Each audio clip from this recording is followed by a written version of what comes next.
কামাখ্যায় এই অম্বুবাচীর বিশেষ তিথিতে যারা বিশ্বাস করে আমাদের দিয়ে পুজো দিয়েছিলেন তাদের জন্য পুজো দিয়েছি আমরা এবং ফুল ও প্রসাদও দেওয়া হয়েছে তাদের। যারা যারা আমাদের বিশ্বাস করে পুজো দিতে গিয়েছিলেন কামাখ্যা মায়ের, তাদের পুজো দেওয়া হয়েছে। তাদের নামগুলো হচ্ছে আরশি পাল, অহনা পাল, দীপক চন্দ্র বড়াল, আনন্দী দাস, সৌমিত পাত্র এবং শান্তনু দাস। এদের নামে পুজো দেওয়া হয়েছে। প্রসাদ এই যে তাদেরকে প্রসাদ দেওয়া হবে, তাদেরকে প্রসাদ ঠিকভাবে পৌঁছে দেওয়ার দায়িত্ব আমাদের। তাদের প্রসাদ মায়ের পদ্ম ফুল।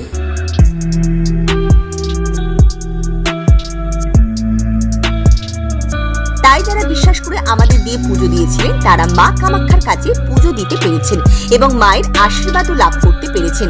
এই প্রসাদ ও ফুল পেয়ে তাদেরও খুব ভালো লেগেছে। যারা এইবার মিস করে গেছেন তারা চ্যানেল ও পেজকে ফলো করে রাখুন যাতে পরবর্তীতে এই সুযোগ থেকে হাতছাড়া না হন। ভিডিওটি ভালো লাগলে শেয়ার করুন ও চ্যানেলটি সাবস্ক্রাইব করুন।